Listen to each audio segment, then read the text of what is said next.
my boyfriend and left me for my best friend, but he had no idea what he really missed out on. I thought Tyler was different. For 2 years, he dated the girl who worked double shifts at the campus coffee shop, wore thrift store clothes, and split grocery bills down to the penny. He'd joke about my humble background and how refreshing it was to be with someone who wasn't materialistic. "You're so real," he'd say, watching me count quarters for laundry. "Not like those spoiled rich girls who've never worked a day in their lives." I smiled and nodded, playing my part perfectly. What Tyler didn't know was that my family owns the third largest private equity firm in the country. The coffee shop job? A character-building exercise my dad insisted on. The thrift store clothes? A conscious choice to see who would love me for me, not my trust fund. I'd been burned before. In high school, my ex leaked my family's net worth to everyone after I broke up with him. Suddenly, I had 50 new best friends and a dozen guys asking me to prom. The experience taught me that money changes everything, so I decided to hide it. My best friend Brooke knew the truth. She'd grown up in the same circles, understood the pressure. She helped me maintain the facade, covering for me when family events conflicted with my work schedule, or so I thought. Last month, I walked into Tyler's apartment with his favorite pizza, planning to surprise him before his big job interview. Instead, I found him and Brooke tangled up on his couch.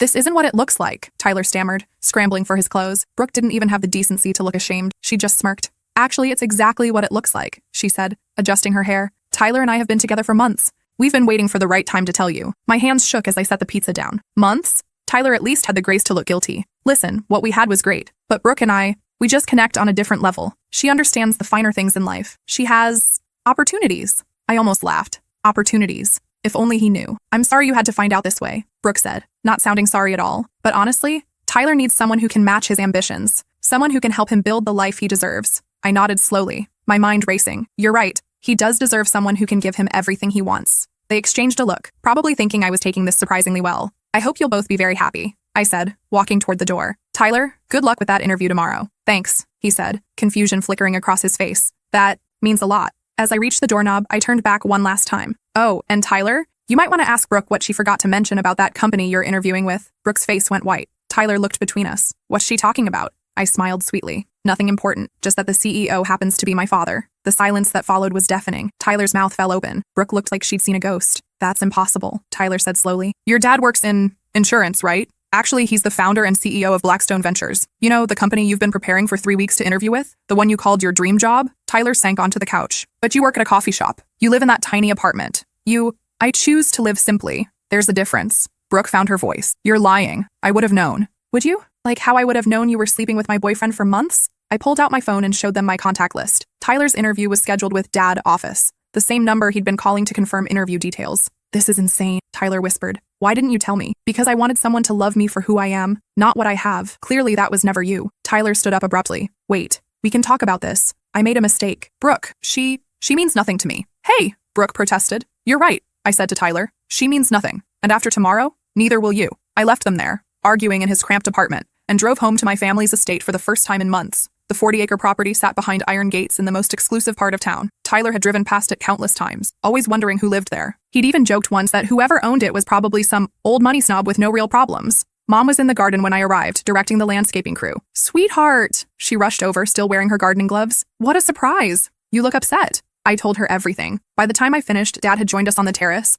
along with my older brother who was home from Harvard Business School. "So this Tyler character has been dating you under false pretenses," Dad said, his voice cold. "And your friend Brooke orchestrated this betrayal to get closer to our family's connections. That's about the size of it." My brother shook his head. "What did you say his last name was?" "Tyler what?" "Caldwell. Tyler Caldwell." Dad and my brother exchanged a look. "The Caldwell family owns that chain of mid-tier furniture stores," my brother said. "They're drowning in debt. Word is they're about to file for bankruptcy." "Interesting," Dad mused. "And this young man thinks he's interviewing for a position at our firm tomorrow. Are you going to cancel it?" I asked. Dad smiled. "Oh no, sweetheart. I'm going to conduct that interview personally." The next morning, I watched from the executive conference room's hidden viewing area as Tyler sat across from my father. He'd worn his best suit and practiced his handshake. He had no idea he was about to walk into an ambush. "So, Tyler," Dad began, reviewing his resume. "Tell me about your current situation." Tyler launched into his prepared speech about ambition and drive. Dad listened patiently, occasionally asking pointed questions about Tyler's background, his family's business struggles, his long-term goals. "I noticed on your application that you listed Brooke Whitmore as a reference," Dad said casually. "How do you know Brooke?" Tyler shifted uncomfortably. "She's a friend, a close friend." "I see. And what about my daughter?" Tyler's face went pale. "Your daughter?" "Yes. I believe you two have been dating for about 2 years." The blood drained from Tyler's face completely. "Sir, I can explain." "Please do." Tyler stammered through an explanation that made him sound even worse. He tried to claim it was just a misunderstanding, that he and I had been taking a break, that Brooke was just helping him through a difficult time. Dad listened without interruption, his expression unreadable. "Tell me, Tyler," Dad said when Tyler finished. "What do you think loyalty means in business?" "Loyalty is..." It's everything, sir. Trust, reliability, keeping your word. And yet you've been betraying my daughter's trust for months while planning to use her friend's connections to advance your career. Tyler opened his mouth, then closed it. There was nothing he could say. I'm curious about something else, Dad continued. What did you think of my daughter's lifestyle? Her job, her apartment, her financial situation? I thought she was hardworking, independent, but not wealthy. No, sir, I mean, that didn't matter to me. I loved her for who she was. Dad leaned forward. Loved her enough to cheat on her, apparently. Tyler's hands were shaking now. Mr. Blackstone, please. I know I made a mistake. I know this looks bad, but I'm a good worker. I can bring value to your company. I'm sure you could, Dad said. Unfortunately, we have a strict policy about hiring people who betray the trust of our family members. Tyler's face crumpled. Please. You don't understand. My family's business is failing. I need this job. I'm drowning in student loans. My mom, she's been counting on me to help save the store. For a moment, Dad's expression softened. Then he spoke again, his voice still professional, but with an edge of finality. That's unfortunate, Tyler. But perhaps you should have considered those consequences before you decided to betray my daughter. Dad stood up, signaling the interview was over. Thank you for your time. We'll be in touch. I watched Tyler gather his papers with shaking hands and walk out of the building where he'd hoped to start his dream career. But I wasn't done with him yet. That evening, Tyler called me 17 times. I ignored every call. Finally, he sent a text. Please, I know I screwed up. Can we talk? I agreed to meet him at a coffee shop downtown. Not the one where I worked. Somewhere neutral. He was already there when I arrived, looking haggard and desperate. I didn't get the job, he said as soon as I sat down. I know. Your father told me what you really are, who your family is, and how does that make you feel? Tyler ran his hands through his hair. Confused, angry, stupid. How could you lie to me for 2 years? The same way you could cheat on me for months, I suppose. He flinched. That's different. Is it? We were both hiding something from each other. The difference is, my secret was protecting you. Yours was betraying me. Tyler leaned forward desperately. But don't you see? This changes everything. We could have had a real future together. You could have helped me save my family's business. We could have built something amazing. With Brooke? Forget Brooke. She doesn't matter. You're the one I want to be with. I stared at him, amazed by his audacity. Now that you know about my money, it's not about the money, isn't it? 5 hours ago, you were telling Brooke how you needed someone who could match your ambitions. Someone with opportunities. Tyler's face reddened. You heard that? I heard everything, Tyler. Including the part where you said I didn't understand the finer things in life. He opened his mouth to protest, but I held up my hand. Let me tell you about the finer things in life that you'll never experience now. I pulled out my phone and showed him photos I'd never shared before. This is our family box at Yankee Stadium. Dad's been a season ticket holder since 1987. Derek Jeter came to my 16th birthday party. Tyler's eyes widened. He was obsessed with baseball. Had Yankees memorabilia covering his apartment walls. This is our house in the Hamptons where we spend summers. And this is our ski lodge in Aspen. Mom hosts Christmas there every year. I swiped to the next photo. This is me with Tom Brady at last year's Super Bowl. Dad's company sponsors several teams. We get VIP access to every major sporting event. Tyler's face was getting paler with each photo. And this, I said, showing him a picture of me in a flowing gown at a charity gala, is from the Metropolitan Museum's annual fundraiser. I sit on the youth board. That's Leonardo DiCaprio in the background. Stop, Tyler whispered. But I wasn't finished. Remember how you always talked about wanting to travel? This is our yacht in Monaco. And this is me in Tokyo with the Olympic delegation. Dad's on the International Olympic Committee. Tyler put his head in his hands. Please stop. You wanted someone with opportunities, Tyler. Brooke has opportunities. Her father owns 3 car dealerships. Very impressive. I leaned back in my chair, watching him process what he'd lost. The thing is, I continued, I would have shared all of this with you. Eventually. Once I knew you loved me for me, not for what I could give you. I was planning to tell you on our 3rd anniversary next month. Tyler looked up, his eyes red. 3 years? I had it all planned out. I was going to take you to dinner at Le Bernardin. Dad knows the chef personally, and tell you everything. I even had a job lined up for you at the firm, a real position, not an entry-level interview. You would have started as my brother's assistant, learning directly from him. Tyler's breathing became shallow.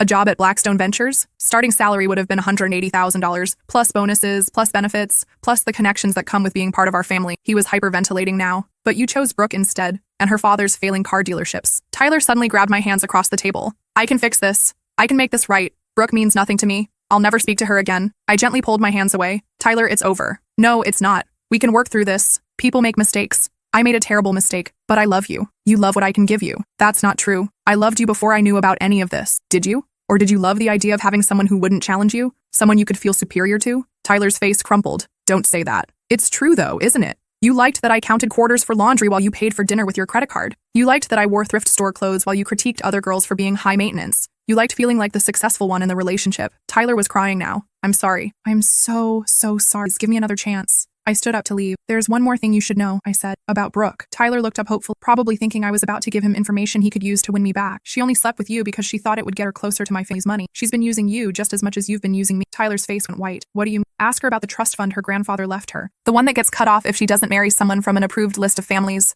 Ask her why she suddenly became interested in you right after I told her I was thinking about introducing you to my parents. I left Tyler sitting there, finally understanding the depth of his betrayal and manipulation, but I still wasn't done. The next day, I called Brooke. "We need to talk," I said. She agreed to meet me at her apartment. When I arrived, she was pacing nervously. "Look," she said before I could speak, "about Tyler. I know you're upset, but I'm not here about Tyler." Brooke stopped pacing. "Then why are you here?" "I'm here about your trust fund." The color drained from her face. "What about it?" "The one that requires you to marry someone from the approved families list. The one your grandfather designed to keep the money in the right social circles." Brooke sank onto her couch. "How did you—" "My family's been on that list for 3 generations, Brooke. Our families have been friends since before we were born. Your grandfather and my grandfather served on multiple boards together." Brooke's voice was barely a whisper. "So you know. I know that you're 23 and still single, which means you have 2 years left to find an approved husband, or you lose everything. I know your father's car dealerships are struggling, and he's been counting on your inheritance to save them. And I know that you targeted Tyler specifically because you thought I was going to bring him home to meet my parents." Brooke buried her face in her hands. "You thought that if you could steal him from me and then somehow get my family to accept him,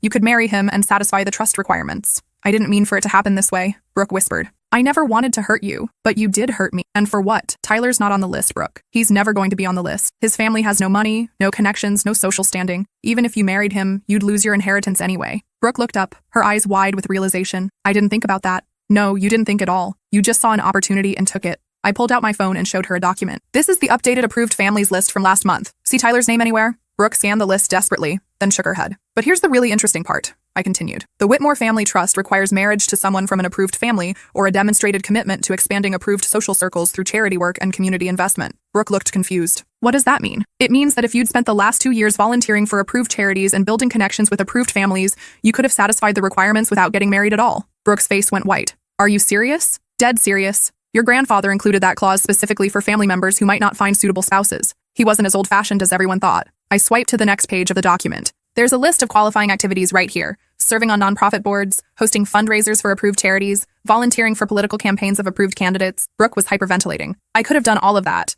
"You could have. Instead, you chose to destroy our friendship and steal my boyfriend for nothing." Brooke grabbed my arm. "You could still help me. You're on the list. Your family could sponsor me for board positions. I could make up for lost time." I gently removed her hand from my arm. "I could, but I won't. Please. My father's business will fail without that money. My whole family will lose everything." "Then maybe you should have thought about that before you betrayed the one person who could have helped you." I stood to leave, but Brooke blocked my path. "I'm sorry," she said desperately. "I'm truly sorry. I know I hurt you, but please don't let my family suffer for my mistakes." "Your family isn't suffering for your mistakes, Brooke. They're suffering from your father's poor business decisions and your grandfather's manipulation. You're just looking for someone to blame. I'll do anything to make this right. I'll tell Tyler the truth about everything. I'll publicly apologize. You'll leave me alone," I said firmly, "and you'll figure out your own problems." As I reached the door, Brooke called out one last time. "What about forgiveness? What about second chances?" I turned back to face her. "I learned something from my family's success, Brooke. Sometimes the best business decision is knowing when to cut your losses." I left her crying in her apartment, finally understanding that actions have consequences. Over the next few weeks, I watched both Tyler and Brooke's worlds fall apart. Tyler's family furniture store filed for bankruptcy 2 days after his failed interview. His mother called me, somehow having gotten my number, begging me to ask my father to reconsider hiring Tyler. "He's a good boy," she sobbed over the phone. "He just made a mistake. Please, we need this job to survive." I gently explained that the decision was out of my hands, which wasn't entirely true. Dad had actually asked me if I wanted him to reconsider, and I'd said no. Brooke's situation was even more desperate. With less than 2 years left to satisfy her trust requirements and no connections to help her, she tried reaching out to other families on the approved list. But word travels fast in small social circles, and her reputation for betraying friends had preceded her. She called me one more time, 3 weeks after our confrontation. "I'm getting married," she announced. "Congratulations." "To whom?" "Richard Pemberton. His family's on the list."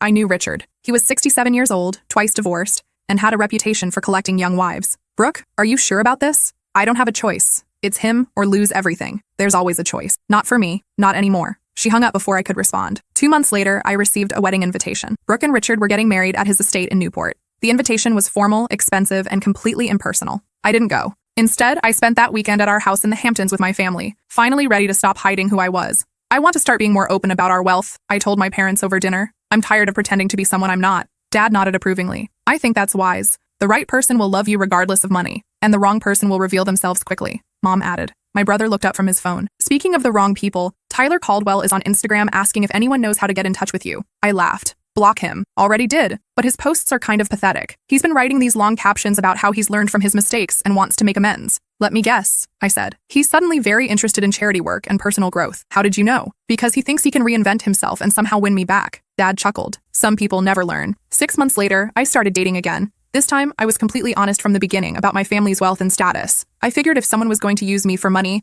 I'd rather know up front. The difference was remarkable. Men either ran away immediately, intimidated by the pressure, or they stayed and proved they were genuinely interested in me as a person. There was no middle ground, no room for confusion or hidden motives. I met Christopher at a charity auction my family was hosting. He was there representing his law firm's pro bono program, and he had no idea who I was when he struck up a conversation about the silent auction items. "That painting is beautiful," he said, pointing to a piece I'd donated anonymously. "But 30,000 seems steep." "Art is subjective," I replied. "Sometimes you pay for the story behind the piece, not just the piece itself." "What's the story behind this one?" I smiled. "The artist painted it after a major life change. She was letting go of who she thought she had to be and embracing who she really was." Christopher studied the painting more carefully. "I can see that. There's something about the brushstrokes that feels liberated." We talked for 2 hours. He never once asked what I did for work or how I knew the family hosting the event. He was just interested in getting to know me. When he finally asked for my number, I told him the truth. "Before you decide if you want to see me again, there's something you should know about me." Christopher looked concerned. "Okay. My family has money. A lot of money. Like stupid amounts of money." He blinked. "Oh. And I'm telling you this because I've learned that it's better to be honest up front than to let people discover it later and feel deceived." Christopher was quiet for a moment, processing. "Can I ask you something?" he said finally. "Sure. When you say your family has money, are we talking nice house and good schools money or private jet and multiple homes money?" "Private jet and multiple homes." He nodded slowly. "And you're telling me this because I want to know if you're interested in me or my bank account." Christopher laughed. "Well, I was definitely interested before I knew about the bank account. Does that count?" "It's a good start. We've been together for 8 months now. Christopher has met my family, seen our homes, and even joined us on vacation in Italy. Through it all, he's remained exactly the same person I met at that charity auction. Kind, funny, and completely unimpressed by material things." The real test came when Tyler found out about Christopher through mutual acquaintances and tried to warn him about me. Christopher told me about it immediately. "Some guy named Tyler approached me at the gym," he said. "He claimed he used to date you and wanted to warn me about your family." My heart sank. "What did he say?" "That your family would try to control me, that you'd hidden your wealth from him and couldn't be trusted, that I should ask you about how you treated him." "And what did you tell him?" Christopher grinned. "I told him that if a woman was smart enough to hide her wealth from gold diggers, she was definitely smart enough for me." "You said that?" "I also told him that if he was going around warning your new boyfriends instead of reflecting on why you felt the need to hide your wealth from him, he was probably the reason you had trust issues in the first place." I kissed him right there in the middle of the restaurant. Tyler never bothered us again. Last month, I heard through the social grapevine that Brooke's marriage to Richard had ended in divorce after just 6 months. Apparently, he discovered she was only interested in satisfying her trust requirements and filed for an annulment. Without the marriage or the alternative charity work, Brooke lost her inheritance. Her father's business folded shortly after. She moved back in with her parents and took a job as a receptionist at a dental office. Tyler, meanwhile, had moved back home after college and was working at a sporting goods store in the mall. His parents had lost their house in the bankruptcy, and they were all living in a small apartment across town. I didn't take any pleasure in their misfortune. Their current situations were the natural consequences of their choices, not anything I'd engineered. But I did appreciate the irony. Tyler had wanted someone who could help him build the life he deserved. He thought that person was Brooke, with her family connections and inheritance prospects. Instead, he'd given up a relationship with someone who actually could have given him everything he dreamed of. Brooke had wanted to secure her financial future through marriage or family connections. She thought stealing Tyler would somehow lead to a relationship with my family. Instead, she'd destroyed the one genuine friendship that could have helped her navigate the social requirements of her trust. They'd both reached for fool's gold and lost the real treasure they already had. The last time I saw Tyler was at the grocery store 3 months ago. I was buying ingredients for a dinner party Christopher and I were hosting at my parents' house. Tyler was working the register. He recognized me immediately but pretended not to. I played along, acting like any other customer. As he rang up my items, expensive wine, organic vegetables, imported cheese, I could see him processing the cost. The total came to over $400, more than he probably made in a week. "Will that be cash or card?" he asked, his voice carefully neutral. "Card," I said, handing him my black American Express. As he processed the payment, I noticed his hands shaking slightly. "Have a nice day," he said, without making eye contact. "You too," I replied. As I walked away, I heard him tell his coworker he needed to take a break. I didn't feel vindicated or satisfied. I just felt sad for him. Tyler had always wanted more than what he had, and there's nothing wrong with ambition. But he'd been so focused on climbing the ladder that he'd forgotten to look at who was standing beside him, ready to lift him up. Now he was stuck at the bottom, looking up at everything he could have had if he'd just been honest and loyal. Sometimes I wonder what would have happened if I'd told him the truth earlier. Would he have stayed faithful? Would our relationship have worked out? I'll never know for sure, but I suspect not. The Tyler who fell in love with my thrift store clothes and humble apartment was the same Tyler who cheated with Brooke. The money would have just changed the surface details, not his character. Christopher knows this story, all of it. He knows why I was cautious about revealing my family's wealth, and he understands why trust is so important to me. "You dodged a bullet," he told me after I explained everything. "Tyler showed you exactly who he was when he thought you had nothing to offer him. That's valuable information." He's right. In trying to protect myself from gold diggers, I'd accidentally created the perfect test of character. Tyler had failed spectacularly. These days, I'm more selective about who I trust, but I'm also more confident in my ability to recognize genuine people. I volunteer openly with my family's foundation, serve on nonprofit boards, and attend charity events where my wealth is obvious and acknowledged. I also keep working at the coffee shop, but now it's by choice rather than necessity. The job keeps me grounded and connected to people outside my social circle. My coworkers know who my family is, but they also know I'm not above cleaning espresso machines or dealing with difficult customers. That balance feels authentic in a way that hiding ever did. Christopher proposed last month. The ring isn't the biggest or most expensive one I could have had, but it's perfect because he chose it himself, knowing I'd love the meaning behind it more than the status symbol. We're planning a wedding for next spring. It'll be large because my family has many friends and business associates to invite, but it'll also be personal and meaningful. Tyler and Brooke won't be invited, obviously,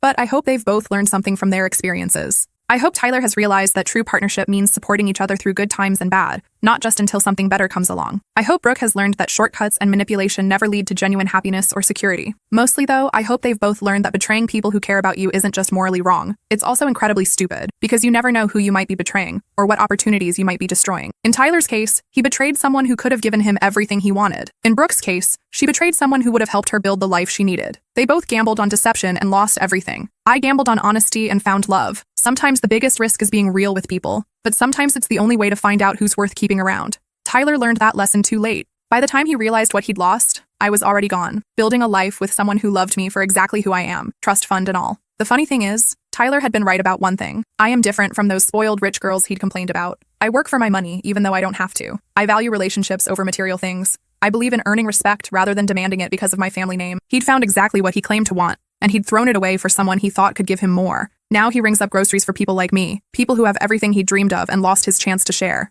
As for Brooke, she'd been so focused on gaming the system that she'd forgotten the system was designed by people who understood loyalty and trust. Her grandfather's money had strings attached because he'd wanted to ensure it went to family members who embodied certain values. Brooke had spent so much energy trying to work around those values that she'd never bothered to actually develop them. In the end, both Tyler and Brooke got exactly what they deserved, not because I punished them, but because their choices led them naturally to their current situations. I didn't ruin Tyler's career prospects. His betrayal of my family's trust did that. I didn't sabotage Brooke's marriage. Her mercenary approach to relationships did that. I didn't destroy their friendship. Their willingness to deceive and use each other did that. All I did was stop protecting them from the consequences of their actions. Sometimes the most powerful thing you can do to someone who's hurt you isn't revenge. It's simply stepping aside and letting them face the natural results of their choices. Tyler wanted someone who could advance his career. He got Brooke, whose connections led nowhere. Brooke wanted financial security through family connections. She got Tyler, who had no family connections worth having. They both got exactly what they asked for. I got something better. I got Christopher, who wanted a partner, not a bank account. And I got the knowledge that I'm strong enough to walk away from people who don't value what I bring to their lives. Tyler thought he was trading up when he chose Brooke over me. Instead, he traded away the only real chance he'll ever have at the life he wanted.